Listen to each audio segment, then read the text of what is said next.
As always, we will begin with the lighting of the lamp, and for that I'm going to request one by one each of you, and as you come, we will take a photograph of you receiving a bouquet and sitting down.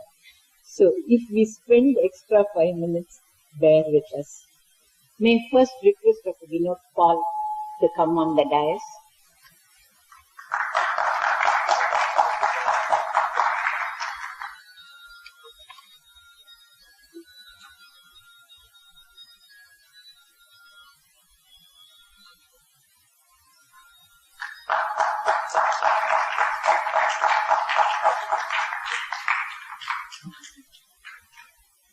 Dr. Saroj Chudamani Gopal.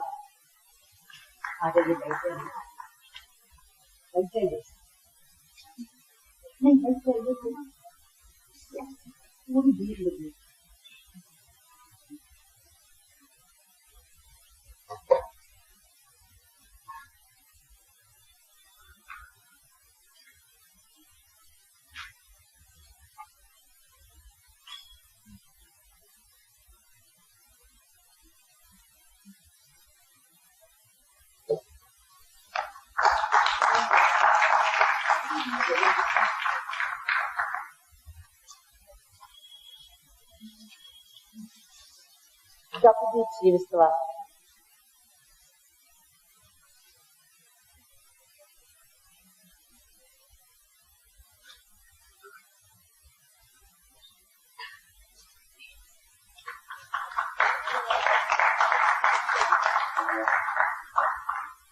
Dr. Kamala Krishna Swami.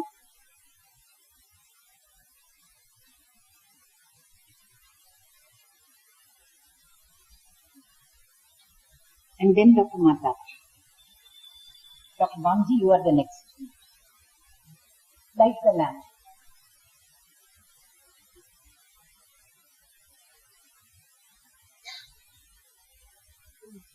No, you get the, take the flower, take the picture.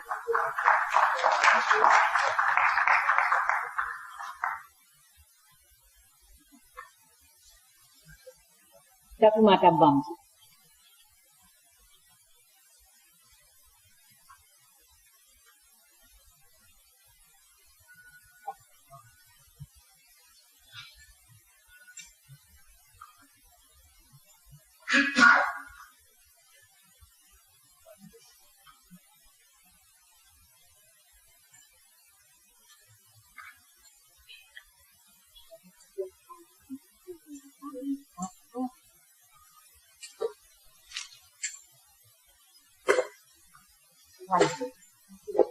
One second.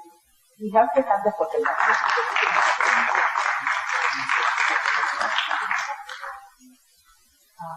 Then, can we have the celebration and we can start lighting the lamp? Sure. Ma'am? Okay. They want to give me also, and I am very, very grateful for this occasion.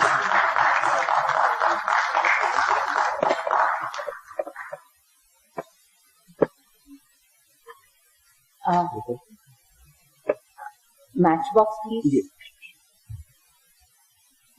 That's it. Another donation.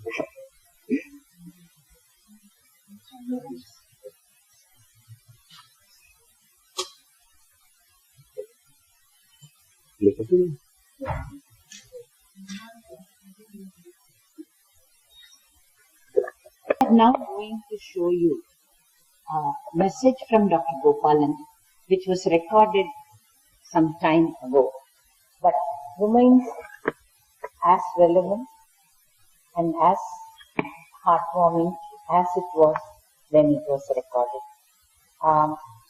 You have a choice. You will not be able to see because we don't have anything. Will you turn one way or go and sit? The choice is yours. After that, you can keep coming up one by one.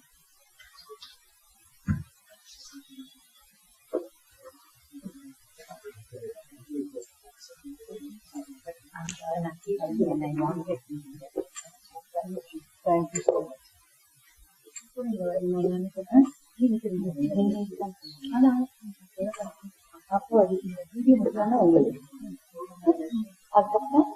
Dr. Saraswati.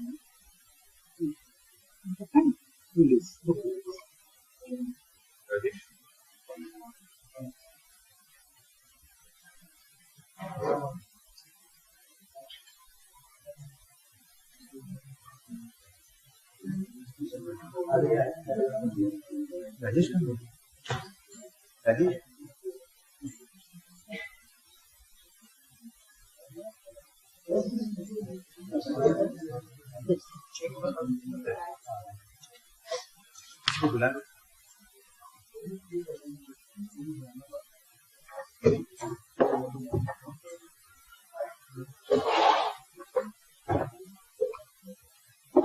He's coming.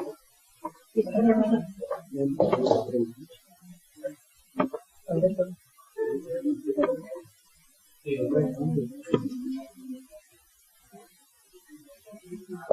It's a short 6-minute video. It was in the early 40s of the last century that I started on my career in nutrition.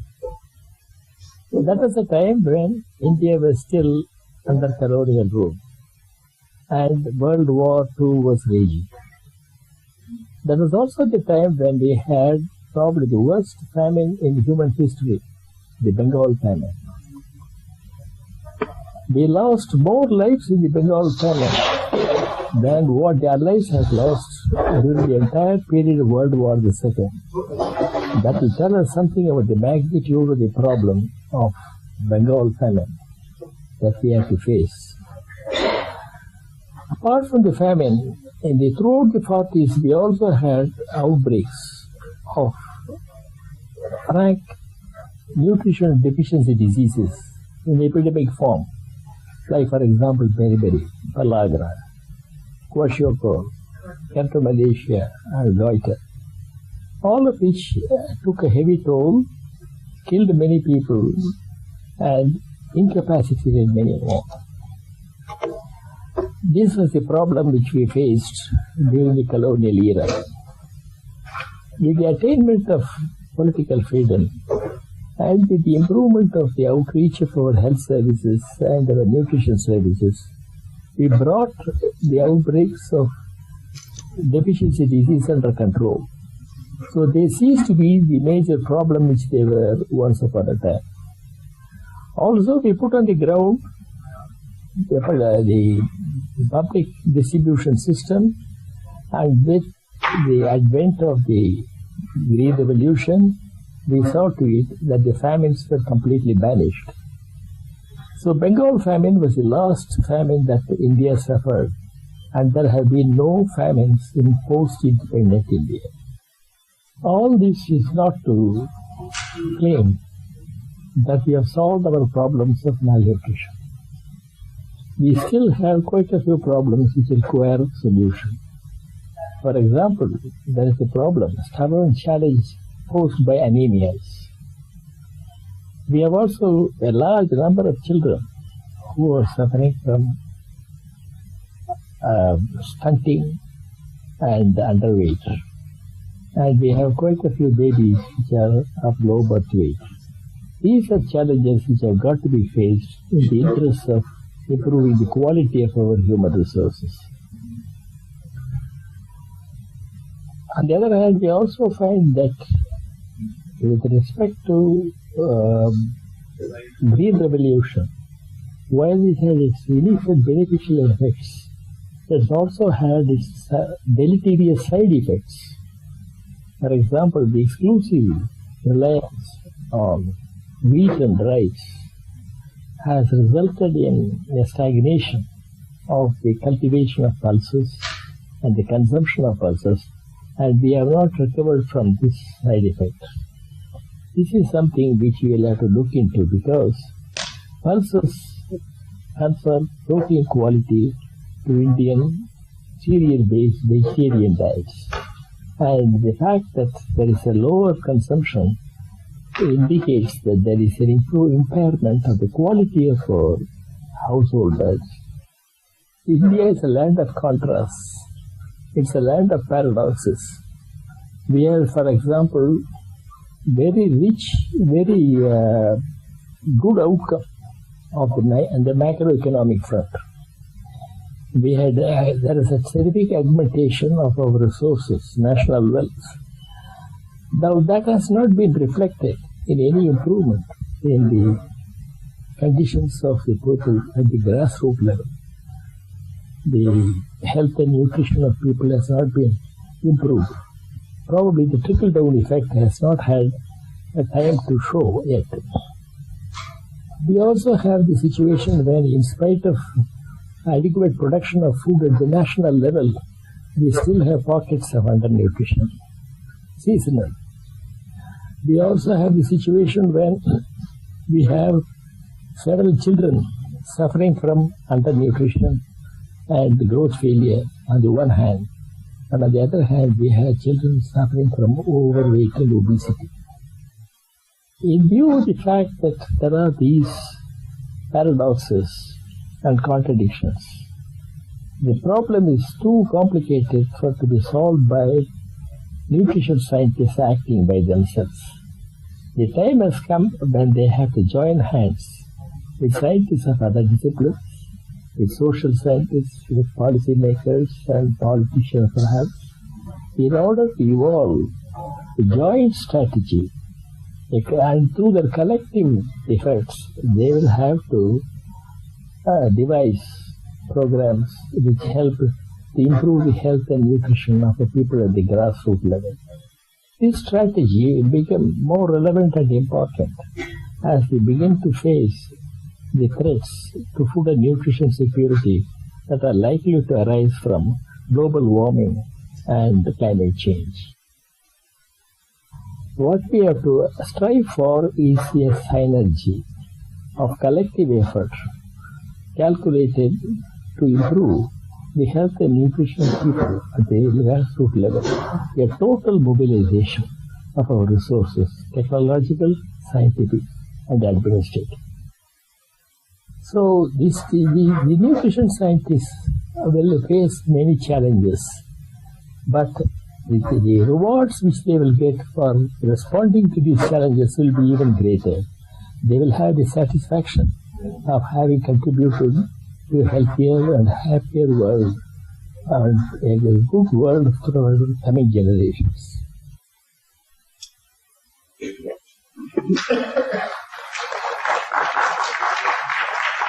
I'm sure Dr. Paul will say, look, that's this portion of Bayan, isn't it? The basic fundamental that everybody has to pull together is something that Dr. Gopalan very strongly believed and articulated at all times.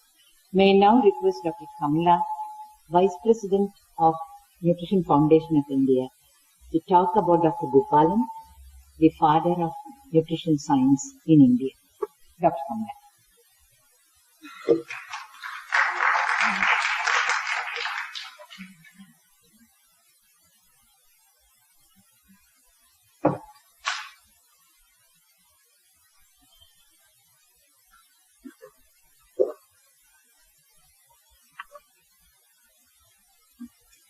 Good morning, everybody. I don't know whether I'm audible at all. Fine. Well, I'm very pleased, in fact, immensely pleased to speak about Dr. Gopalan on this prestigious occasion. Padma Bhushan Dr. C. Gopalan is an icon in nutritional sciences, known nationally and internationally for his stellar contributions to nutritional sciences.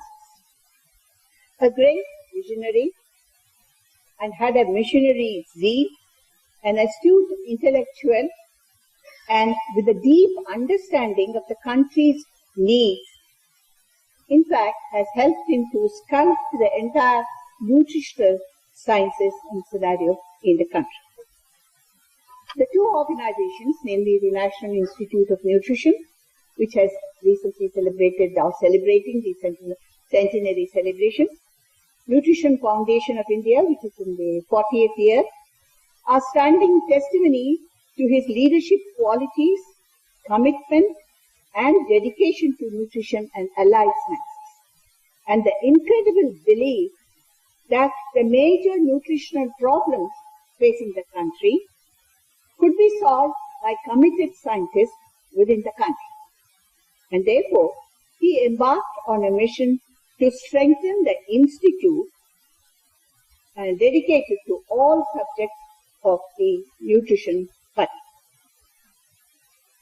An adept administrator and an institution builder, he established several other complementing units, such as the National Nutrition Monitoring Bureau. I'm very sorry that it's no longer functioning. And the Center for Laboratory and Animal Science, the Food and Drug Toxicology Research Center, and encouraged both land-to-lab and lab-to-land approaches with a good mix of clinical, experimental, and basic nutrition. And of course, public health nutrition. He is a pragmatic planner and a firm decision maker who is internationally reputed and acclaimed for his very frank and forthright views on the nutritional problems of developing countries and the possible solutions for them. The World Nutrition Journal of the World Public Health Nutrition described him, I quote, I think this is the best description I've ever come across. He is a distinguished and accomplished combination of physician, nutritionist, teacher, researcher, policy shaper, executive, and activist, committed to the well-being of all sectors of society, now and in future, who has never been afraid to advocate inconvenient positions, I unquote. Actually, the Bengal famine, and as he himself, you have seen in the video, as well as the World War, made him start his career by joining the nutrition research laboratories in Kunu. He gave up a very lucrative practice, and this was founded by Dr. McCarrison in a non-functional jam factory adjacent to the Pasteur Institute, which moved later to Hyderabad in 1958. Thus began the journey towards excellence. Under his leadership, the Institute flourished, and in 1969, during its Golden Jubilee celebrations, was designated as National Institute of Nutrition in recognition of its growth, development, and contribution. He fulfilled his dream of improving the quality of life and bringing smiles on the faces of millions of, as he puts it, disadvantaged segment of the population in India. Well, there are many contributions. Already Prema mentioned about the protein, energy, and malnutrition. When the whole world was talking about protein supplements, he was the first person to say, no, it is the food gap or the calorie gap which is extremely important for the malnourished children. And this concept paved the way for food supplementation program in the country for the vulnerable segments of the population. He pioneered the studies on maternal and infant nutrition with a special emphasis on effect of nutrients on pregnancy outcome, the birth weight of the baby, the lactation, breast milk composition, and was very much for folic acid, iron supplements, and thus the National Anemia Prophylaxis Program was formed. I would say he has been always stressing on the quality of the diet. Today we always speak of dietary quality and dietary patterns in many non-communicable diseases as well as undernourished children. The quality of the diet is much more important than perhaps single nutrients, though we do use food fortification for some issues. He is the champion of food-based approaches, and he believes that it is, again I quote, farms and not the pharmacies are answers for nutritional problems. He never believed in medicalization of nutritional deficiency problems. His contributions in the field of micronutrient deficiencies are many, such as pantothenate deficiency in Burning syndrome, isoleucine imbalance, the first amino acid imbalance ever to be demonstrated in human subjects, then vitamin A deficiency, then in Frenoderma due to essential fatty acid deficiency, and he further extended the scope for the nutritional sciences to food toxicology. Thus, the Food and Drug Toxicology Research Center was set up in the institute.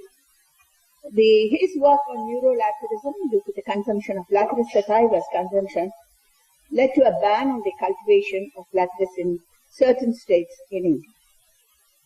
He also described the aflatoxicosis and hepatic carcinoma for the first time and there were many studies on fluorosis as well. His vision and dynamic leadership paved the way for food and nutrition policies in this country, and he is the first person to set up a nutrition society of India for the nutritionists to come together and all other allied sciences to come together to think about the problems and solutions. The very first Asian Congress of Nutrition was celebrated in Hyderabad in 1971, where in fact he motivated all other nutrition societies in the Southeast Asian region to think about a platform to discuss their own problems and evolve context-specific programs for alleviation of malnutrition. The first capacity building program was initiated by him for the Southeast Asians through a WHO-sponsored program. And this was a very popular, and many doctors and science graduates who participated in this course later have been occupying high positions in the international circles. Of course, in the 70s, he moved over to the ICMR as Director General of ICMR. And true to his nature, he set up several other institutes. He was a great institution builder, I should say. Malaria, Vector Control, Leprosy Research Institute, to concentrate and contain infections and develop new treatment strategies. He was in fact wanting to motivate the medical graduates to take up research and floated a talent research program for the medical doctors. And many scholars today not only made proud ICMR and other institutes within the country, but have also secured high positions in the international circles. Well, all of you know about the Nutrition Foundation of India, and now Dr. Prema, she's under able guidance. It's functioning true to the dreams of Dr. Gopalan, and working on the vulnerable segments to evolve cost-effective interventions. And of course, the CRNSS under Dr. Sarath is doing yeoman service to clinical nutrition. The ICMR also did set up an advanced center for nutrition research in NFI to undertake policy and operational research. And of course, all of you are familiar with the nutrition bulletin, a number of symposia and workshops which are being conducted under NFI banner, and this is actually one of the major symposia on the 100th birthday of Dr. Gopal. In fact, India was the first developing country to have developed its own recommended dietary allowances. We were the first in the Asian country to develop this under the leadership provided by him. And the nutritive value of Indian foods, I'm sure all of you are very familiar with this Bible. Only recently we have brought out another food competition tales. During his illustrious career, he has held several positions. He was the first Asian to become the president of International Union of Nutritional Sciences, the first chairman of the Regional Advisory Committee on Medical Research for Southeast Asia of WHO. He was on several FAO expert panels for many years and was the chairman of the technical session of World Health Assembly, as well as chairman of the National Committee on Science and Technology. He was the first Napkin Foundation Fellow from India in Medical Research Council of the United Kingdom, and also a Rockefeller Foundation Fellow, and he, as all of you know, is a selected Fellow of the Royal Society of London. There have been several awards and honors. I am just mentioning a few of them. Dr. B.C. Roy National Award, Dhanvantri Award, WHO Health for All Medal, Sir C.V. Raman's Award of INSA, International Union of Nutritional Sciences Award, R.D. Birla Award, and of course the Padma Shri and Padma Bhushan, the highest award which he received for his exceptional contributions. He also received the Lifetime Achievement Award from NAMS, and the most recent one is from baby to father, the Gopalan Centenary Lifetime Achievement Award in the Golden Jubilee celebrations of the Nutrition Society of India. He had a sense of purpose, and I should say an unparalleled foresight and determination which contributed to his success and made nutrition as a discipline to be recognized as a subject of fundamental importance in the field of medicine. We are all walking on the road with conviction that there are many more uncharted seas to map and the mountains to conquer. And since nutrition is a very dynamic subject, it's not an exaggeration to say that Dr. Gopalan stands like a colossus in the nutrition world.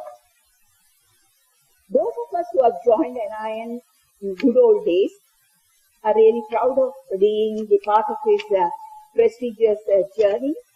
And on his 100th birthday, we pay our tributes to him for the eminent contributions and to the progress of the nutritional sciences. And I feel he proved that indomitable willpower is vital for any achievement. May I request all of you to join me to give a standing ovation to the living legend, Dr. C. Gopal, on his 100th birthday, and wish him the best of health and overwhelming happiness. Thank you very much for giving me this opportunity. One second. Let us take the photographs. Okay. Sorry. As I told you, I am slightly focused this time on sending good photographs as the birthday gift to Dr. Gopalan so that he can see and enjoy it. No. Essentially, I'll come nearer. Sorry. Will you? Okay. May I now request Dr. Saroj Chudamani Gopal, President, National Academy of Medical Sciences, to come and talk about the NAMS NFI Symposium.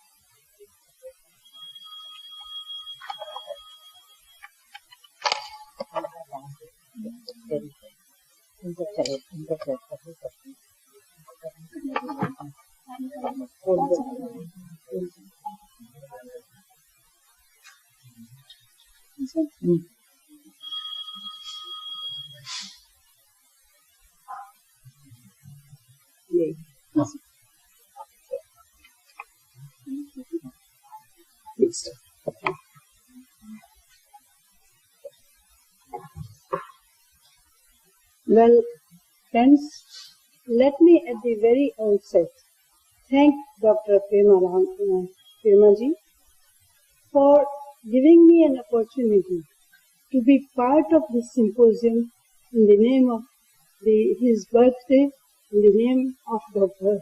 C. Gopalan, founder, father of nutrition in our country.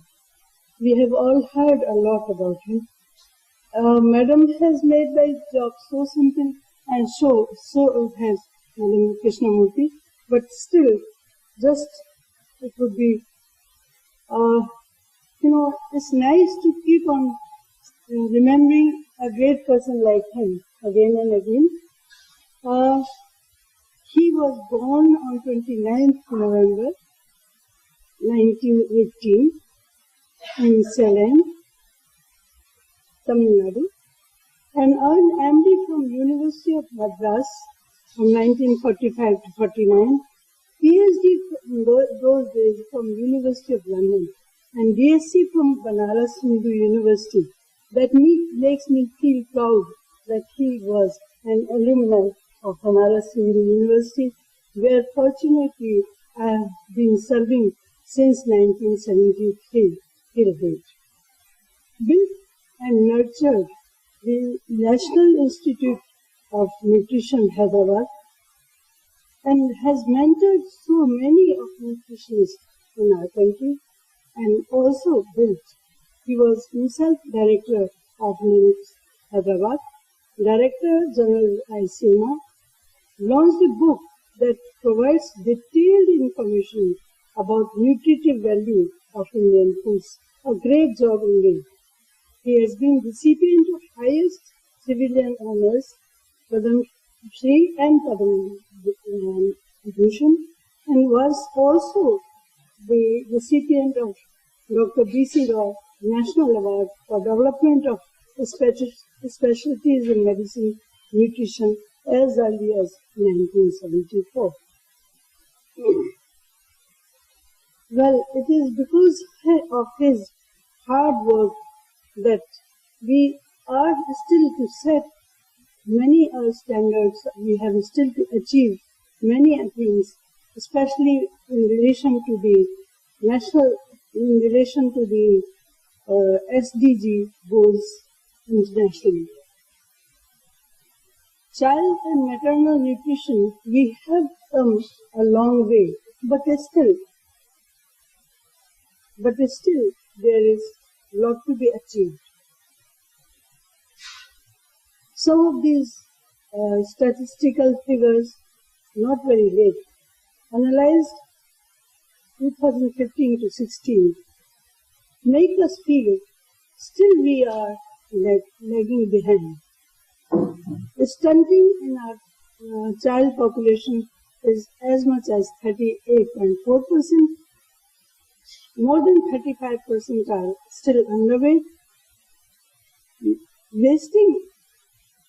Malnutrition up to the extent of wasting in 21% and severe wasting 7.5%. Anemia is still a problem in our mothers and in children.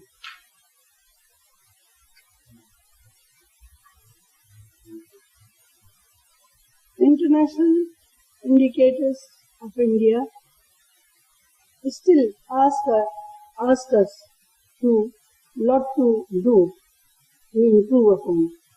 Early initiation of breastfeeding as a issue has been done, but still we have achieved only 41.6% success. Exclusive breastfeeding for 6 months, we have achieved nearly 55%. Introduction of cereals in food for babies, children more than 6 months age, only on 42%. Minimum meal frequency is still low, only 36%. Minimum dietary diversity is only less than 20%.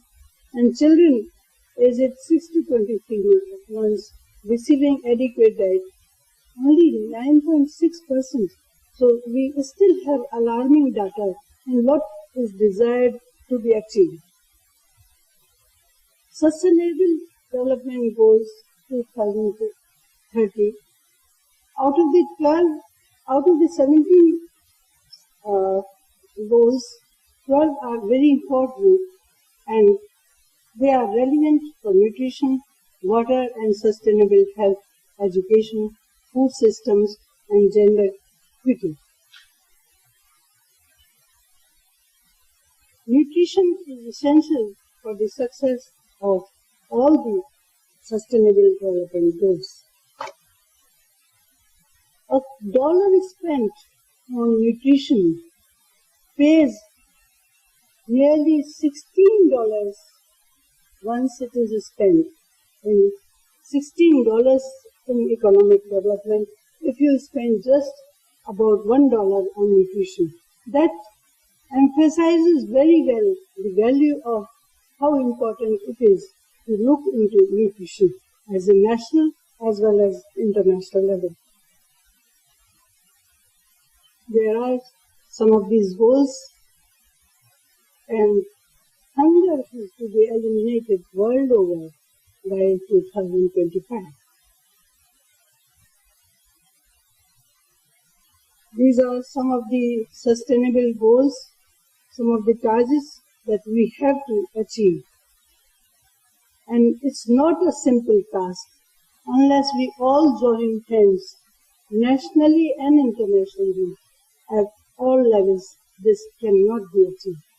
Ladies and gentlemen, I thank you once again, and Madam Premier, especially for inviting me to get enlightened on this very, very important subject, nutrition for our country. Thank you so much. for a moment. We will give you the fruit basket, without which nobody can really.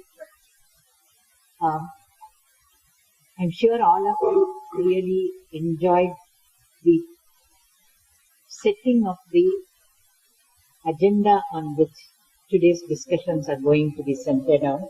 Thank you very much, Dr. Sarojini Gopal, for having come in spite of health concerns. She said, this is priority, I will somehow come. And having stuck to it, we are indeed very, very grateful to you for having done this for us. And as a token of our appreciation, we are going to give you a fruit basket. Please carry it home with you and share it with your family, with the son, the sister, and people who are. I'm myself going to give it to you because I can't tell you how grateful I am for all the help. Thank you so much.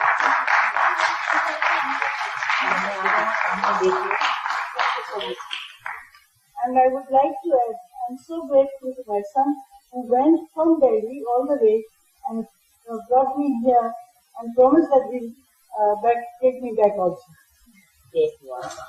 Everything lies in the family and their friends. You will ensure that, Gopal.